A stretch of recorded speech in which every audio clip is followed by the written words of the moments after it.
Hi, I'm Brian. And I'm Bruce. And this is Just Beneath the Surface, episode 18. 18. Now, Bruce, you know, you started this show a few years ago. You had this idea where we wanted to talk about the Twilight Zone. Rod Serling's Twilight Zone, 1959, 1964, the good one. And usually we keep things very light around here. You know, we like to have a lot of fun, jovial. Bruce tells a lot of jokes, and I'm more of the straight man. I set up the jokes for him. And he's a lot of fun. Yeah. Me and Brian, after the show, we have a lot of fun together. No, you know what I mean? Exactly. We have food inside. His wife is making a barbecue for us, and we want to get through this as quickly as possible so we can go eat. No. But that said, today we're doing something very serious. It's not going to be as lighthearted as our episodes normally are. And what started all of this was I was recently on Facebook, and you see those clickbait articles all the time, like this and that and this. The one that clickbait? Okay, go ahead. No, I got you. This article said the 15 most controversial episodes of the Twilight Zone.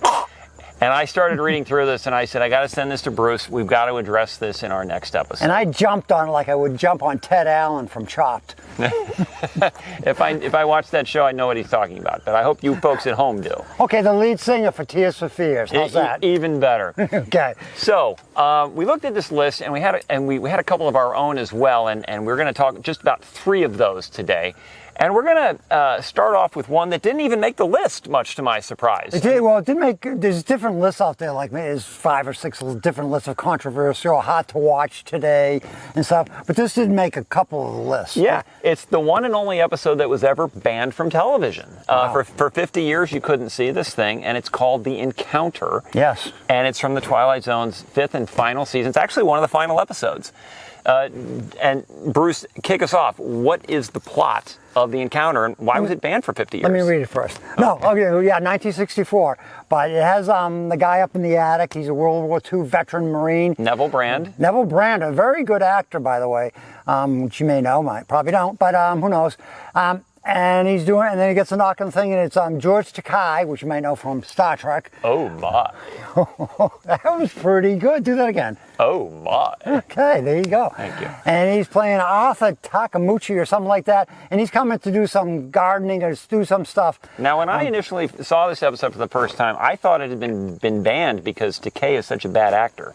Oh my gosh! I guess there are other reasons. Bruce, why was it banned? Because you're such a bad actor. Oh. And Ursula goes, well, ban him. That's why I'm doing this in your backyard, and George Takei is a Hollywood star. But anyway. That is true. So the Neville Brand asked him up into the attic to help him clean out the thing and everything. But obviously, George Takei, he's playing a Japanese-American. And just to set the stage a little bit, by the way, this is about 19 years after the end of World War II. Right, 1964. So, yeah it's very still good. Fresh in everybody's minds. Right, exactly. And so he goes up there, and there's a samurai sword up there, which Neville Brand finds. And George Takei comes up, and he sees it too, and they start talking. And right off the bat, Neville Brand says, I gotta go get a couple of beers. He goes downstairs, and George Takei picks up Arthur Takamuchi, picks up the samurai sword, and he goes, I'm gonna kill him. And 2 minutes into the episode. So for me, it's like the samurai sword has some power, mystic power, and certainly like to do that sort of stuff, that sort of thing. So Neville Brand comes up, and they're talking back and forth. And of course, Neville Brand, the Marine, he's using some not too good terms like, Jap and, This is 1964 television. Yeah. Yes, which you could say a lot, like all the family and stuff. So they start arguing, but on the other side, both of them turn out to be relatively good things. And I'll say, I think Neville Brand had a couple of beers before George Takei showed up. I think he's already got some in him, and the attitudes are starting to emerge because I don't know if he said this very well, but he was a veteran himself from World War II. Oh, yes, he was. He's back. Just like Serling was. Just like Serling. Yeah, Rod Serling, the man who won the Purple Heart. Did all of these episodes. He was awarded the Purple Heart. He's even buried in a veteran cemetery up in New York. God bless him. Yeah, died at the age of 50. And anybody was in the military. Yeah. So the theme of patriotism is a common thread throughout all the Twilight Zone episodes, and it's very much on display in this episode. Right, and so it eventually gets to the point where, Neville Brand says he lost his job, his wife left him because he's drinking too much, and George Takei, who said, I was at Pearl Harbor when I was 4 years old, and my dad, first he says, he warned the sailors and everybody that the Japanese were coming, but it turns out there's a twist, like the Twilight Zone. A little twist there that actually, George Takei finally says, no, my father was a traitor. And come to And find he out, showed the Japanese planes where to bomb at Pearl Harbor. and we come to find out this is the twist. This is the reason why the episode was banned for 50 years, because apparently Japanese American audiences took offense to that, didn't care for it. Yeah, we were putting him in camps and stuff. Didn't like the portrayal. And George Takei, by the way, he's very. He admits this in his convention speeches. He grew up in one of those internment camps. Really? When he was 4 years old. Yeah, he and his family were put on a train, and they were taken, I think it was in San Francisco. You're like an encyclopedia or like an internet. You hit the Google and it just comes out. I've been to enough Star Trek conventions, and he's only got so much to talk about, because how many times in Star Trek did he say, "Yes, Captain, warp factor 2"? That's all he ever said in the show. So what's else he got to talk? He has more lines of dialogue in this one episode of The Twilight Zone than he does in all of Star Trek. Which was one of his first acting jobs. Yes. So they eventually get to the point where they're at each other and they're starting to attack each other because, George Takei is saying, I don't like you talking about Japanese Americans. And he tells Neville Brand, you didn't kill that guy and take that samurai. You killed him after he gave up. Mm-hmm. And you killed a defenseless man. So they get into a fight, and somehow Neville Brand gets the sword from George Takei, but he falls on the sword. Yep. Neville Brand's dead. Mm-hmm. He's dead. Let me ask you this, Bruce. Why do you think this episode was banned? I think it was banned because it's just people don't like to see not good things, and because would it be racism Thank or you, Mary Poppins. Racism, or they don't like? And I don't necessarily get the thing that it was so close to the World War II, because they're saying they would be controversial today. Yeah. Today. And I don't see that. And the overall thing for all three of these episodes, at least two of them, is that was Serling's goal, and his writers and his directors, that he wanted to bring up stuff that was controversial. And socioeconomic and then human factor and how people get along. That's a great jumping off point into the second episode that we wanted to talk about. Just to finish that last one. And then, so Neville Brand's dead. George Takei just looks at the sword and some of the sword, and he jumps up the window saying, "Banzai! Banzai!" And then it just pans, because they couldn't get out of the room before because it was somehow locked. And then it pans and it shows the door slowly opening, like the sword has some "I'm done with you now" sort of thing. Yep. Okay, next. So the second one is very, very emotional, and it deals with a lot of, it's a very dark subject. We're talking about an episode from season 3. It's called Death's Head Revisited. Yes. And it involves a trip to a concentration camp from a former SS guard. Dachau, right? Dachau, who ran the camp. This was from season 3. It was episode 9, I believe. Look at this. And it starred two Twilight Zone veterans. Yes. We have the man who calls himself Schmidt at the beginning of the episode. That's not his real name, of course, because he's checking into the hotel. This is 20 years after the wars is the start of this, like 1962, 63. And why is he there, for tourism or something? Or, as Serling tells us later, it's nostalgia, because 15, 20 years earlier, he was the guard, the captain of this camp. And when he checks into the hotel, the woman looks at him. She's like, "I know you. Don't I know you?" And he's like, "No, never been here." "Where do you know me from?" "No, what is that in your eye? What are you talking about?" So for reasons unknown, he then goes up to the camp. And somehow gets in, because I guess it's just open. But okay, so he gets into Dachau. Who does he meet there? Who does he meet there when he's? He meets one of the prisoners there that he tortured and eventually killed, and he doesn't realize that till later on. He goes, "Who are you?" I forget what his name was. I think his name was Butler or Bettler or something like that. Becker. It was Becker. Becker. Mr. Becker. Good job, my friend. And he is hot tonight. Becker first Becker. Captain Schmidt says to him, "Are you the groundskeeper here? Are you the caretaker?" and Becker says, "In a way, in a manner of sorts." Whoa, that is true. Yes. So it eventually goes on, and Becker tells him that you're actually here for a trial. He goes, "Whose trial?" Yeah. "Your trial, Captain," or whatever, sergeant or whatever he was in the Nazis and stuff. And he puts him on trial, and then it goes on, and then all of a sudden you see he brings him to one of the. You were a sadist, Captain. You took pleasure from other people's pain. Yes, you hung me on this rope. You gave me salt water till my tongue grew out, and until I cried out in pain for you to kill me. Yes. And all this sort of stuff. And so if you watch the History Channel, the real life stuff of that is horrendous. So It's he was one of the worst Nazis where there was, and Dachau was, of course, one of the most notorious It was. camps in reality. It was, the fact that they and one said of the it there- biggest, I think. Yeah, and the fact that they said it there was very impressive because they could have Yeah. made up a fictitious camp, but Yeah. they made it a real thing that people watching the show in 1964 could probably relate to. And maybe some people that escaped, some of the prisoners that, the United States and Britain, everybody let go.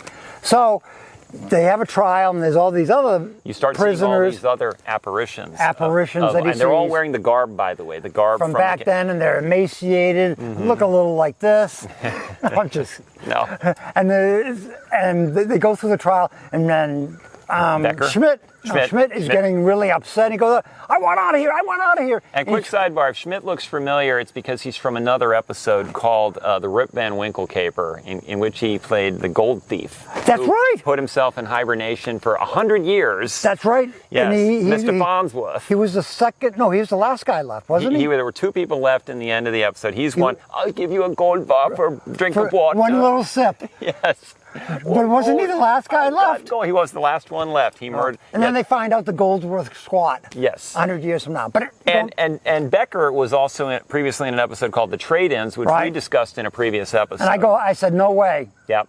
So a lot of Because comments. Becker was young, and in the trade-ins, he's old, but obviously makeup does a Old lot of age things. makeup, yeah. I need some, but So what happens in the trial, Bruce? trial, they convict him of horrendous crimes against humanity, and we're going to sentence you now. And he goes, I got to get out, and he runs, and he tries to run out the door, and he can't get out, or he hits the gate, and eventually he goes crazy. He goes, And that's his sentence. He's sentenced to spend the rest of his life insane. insane, going from, that he had to face all the horrible things he did, and that the people that he did it to came back to haunt him. And it's a shame that he didn't come to that on his own, because you would think 20 years of memories would have driven him insane anyway. People like that don't. People like that they relish it. That's why he went back there, to relive the good old times of torturing people and stuff. Not just the Jewish people. I mean, there were 13 million people the Nazis killed, not just 6 million. Why would this episode be considered controversial today? I just want to say that I think today, I don't know. in the year 2025, people have a tendency to throw the word Nazi around a little too liberally. Like, if you don't agree with somebody, oh, you're a Nazi. Right. I don't like your opinion, you're a Nazi. This episode is a great reminder of what the Nazis really were, and why And how that shouldn't be horrific taken they lightly. were. But and also for today, I think is more applicable. Not like they say that it's hard to watch today. That like when 2, 4, 5 years ago, they started taking down all these high school names and all this because they're all former slave owners. And at the end of this episode, Death Has Serling says that because the doctor asked, why do these things still stand? Why is Dachau still standing? Right, and Serling, in his epilogue, he says, because we need to, they must stand. We must remember a time when man shoveled his conscience along with the dead into the ground. And so I think it's the same thing of you want to rename everything. You don't want to whitewash all history in the United States also. And you want to put those in because you'll repeat it like they say. You have to have statues to remember what it was that was defeated. And that was the thing back then. And I think that's a great point. And since this episode wrapped in 1962, 2 of those concentration camps have been turned into memorials. You have Dachau and you have Auschwitz.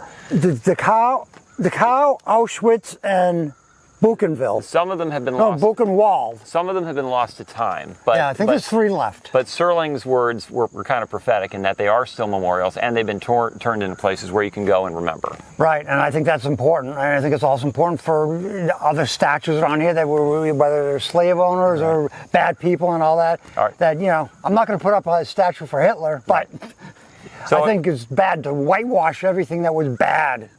Are you done on this one? Can we move on to the third? I'm good. Okay. As long as our producer is happy, I'm happy. All right, then the third one we want to conclude with is actually one that we did an entire episode on here at Just Beneath the Surface, because it's one of our favorite episodes, and that's why we were so outraged when it made this list. Huh? What? We're talking about The Hunt. Yes. Season 3. It was written by Earl Hamner Jr., who would later produce a great series called The Waltons. The Waltons? Yes. Good night, Brian. He did several other... Good night, Mark. He did several other episodes of The Twilight Zone. And last episode we did love-themed. Love. And he did a love episode that I almost included on my list. Yeah. Almost included on my list, but I didn't. It was called Jess Bell. and starred. Oh, right. It starred James Best from the Dukes of Hazzard, and also the Killer Shrews. The Killer Shrews, and it involved a local witch who put a spell on James Best so that he fell in love with this woman who he really had no interest in, and kind of broke up. Jess spell. Women do that to him all the time. Exactly. He's like in and out of love. But The Hunt, why did The Hunt make the list of controversial episodes? Because this guy that writes an article, some 15-year-old in his basement writing a blog on his keyboard. He says it was too cliche, it was too little Abner, it was like, the character wasn't filled out enough. So you'll understand, in case you haven't seen the episode, the plot is about Hyder Smith, and he's got his dog Rip. And they go out for an evening of coon hunting. The old man and the old woman. Old man, old woman. And you shouldn't go out tonight because there's blood on the moon. I saw a bird land on your bed. On the left side of the bed. Yeah. On the left side. Well, anyway, long story short, both Hyder and Rip die. And the episode is them figuring this out. Because they don't figure it out right away. Hyder doesn't figure it out. Nobody's talking to him. I like one of the scenes is like, I love the music, but one of the scenes is like when they wake up after they've drowned and they're supposedly dead. Yeah. They are dead. They're dead. Rip is like going like this. He's trying to wake him up. Wake up. That's so nice. I love things with dogs in them. Rip is the best. Yep. Rip, R.I.P. So yeah, I don't think it's cliche at all. I mean, you've seen other stories where characters were dead and didn't know it. There's even another Twilight Zone episode. We talked about it in the last one, A Passage for Trumpet. Very good, yeah. Jack Klugman's walking around for 20 minutes, me seeing all these young ghosts. There's no old ghosts in his hell. And it's like he doesn't realize he's dead, and then he gets a second chance to come back. But more recently, we've seen that in like that movie Ghost that was out 20 or some odd years ago. And it's stuff like that. But eventually he goes, and the guy tries to trick him into going to hell. It goes, hey, come on in, and Rip warns him. And I think that's the real reason that this episode might be considered controversial is because it's religious. Because somebody's sitting there saying, I don't like the religious aspects of this. The fact that there's a heaven and a hell. That could be very controversial to somebody who doesn't believe in the afterlife. That could be true, but I mean, and that was going to be an overall thing, not just for the hunt and the encounter. I was going to say it was an overall thing. You give me any TV show, I can show you somebody who's not going to like it. It's going to be controversial to them, whatever. I mean, maybe I don't like watching, the Housewives of Atlanta or, 90 Day Fiance where, women with like high skirts and low cleavage and all this sort of stuff. But, hey, that's enough for me. Come on, stop it. That's like he says about the hunt, it's cliche.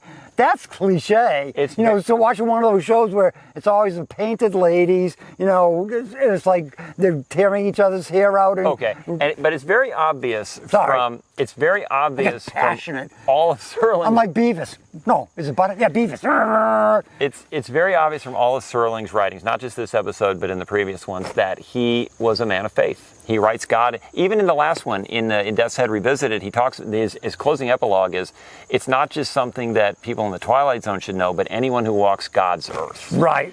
And faith and religion, very common themes in the Twilight Zone. I think it's safe to say that Serling was that, and he would incorporate that in. And that's possibly why this episode would be considered controversial. Yeah, possibly. And I guess if you're not of that religion, don't believe in religion, or agnostic or something like that. But they were just both saying it was hokey. Yeah. It was like, it does, and I don't find it that way. I mean, I think it had a good thing about it, Bruce, real quick, take your dog with you when you pass away, if he's already passed away. What are some honorable mentions from the list of other ones that were considered to possibly to be controversial? There was something called "What's in a Box? What's in the Box?" What's the plot of that episode? That was about an older couple, but they're fighting, and the guy's cheating on her, and they're yelling at each other, and they try to make up, and they're yelling at each other. But it gets to the point where he has a TV repairman. He comes in and fixes the TV. But once he fixes it, he yells at the TV repairman. So he does something to the TV. And now he sees the future happening. He sees himself beating on his wife. And it hasn't happened yet. And then 5 minutes later, it happens. He's beating on his wife. And then he sees his wife. He's chasing or trying to hit her because they're fighting again. Spousal abuse, which is controversial. This would be the controversial. And she falls out the window, and he goes to jail forever. And I even forget the epilogue on that one. But I mean, I think that's why it was controversial. Is that the one where Serling himself shows up at the end no. to see the creation? And on the other one, would you say notice or something? Special attention or something. Yeah. Was A World of His Own. Oh, that's the one. Yeah. Mary, she's 5'7", well built, nice blonde hair. She likes me a lot.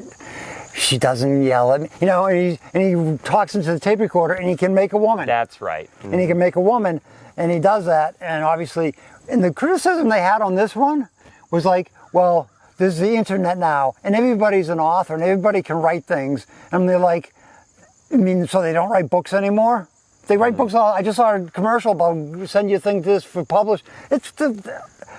Anyone can be an author today, and anyone can be a YouTube star. Yeah, there you go. But then at the end of that, he gets rid of his wife because he made his wife too. Right. Because the wife found him, he was cheating with Mary.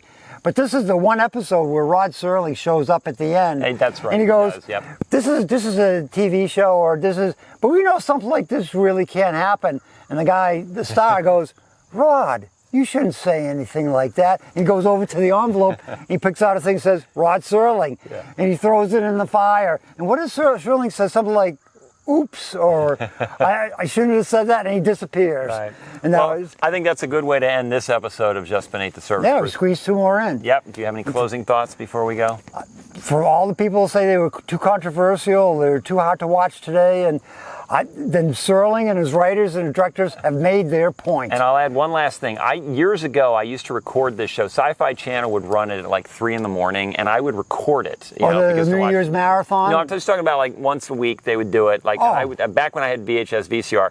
And I was amazed whenever Sci-Fi Channel would run it, like right before, there would always be the disclaimer that said, teachers, use this for instructional material in your classroom. On the Twilight Zone episodes? Sci-Fi used to do that a long time ago. Really? So, yeah, this was like in the late 90s, early 2000s. Right. So that they would only do like 1 episode a night. Okay.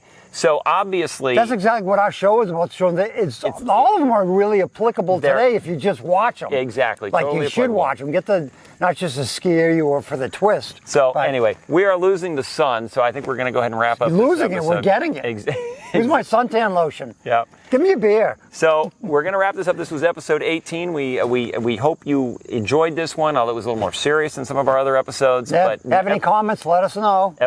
Don't forget to subscribe and notify or like us and and make comments. We don't get enough comments down here. Put some comments in the thread here. Yeah, tell us how we can improve, or if you have a certain episode you want us to show you or talk about on the next one, we'll try and do that. And usually we do. And episode 19 is just around the corner. And until then, I'm Brian. And I'm Bruce. And we are Just Beneath the Surface. Take care.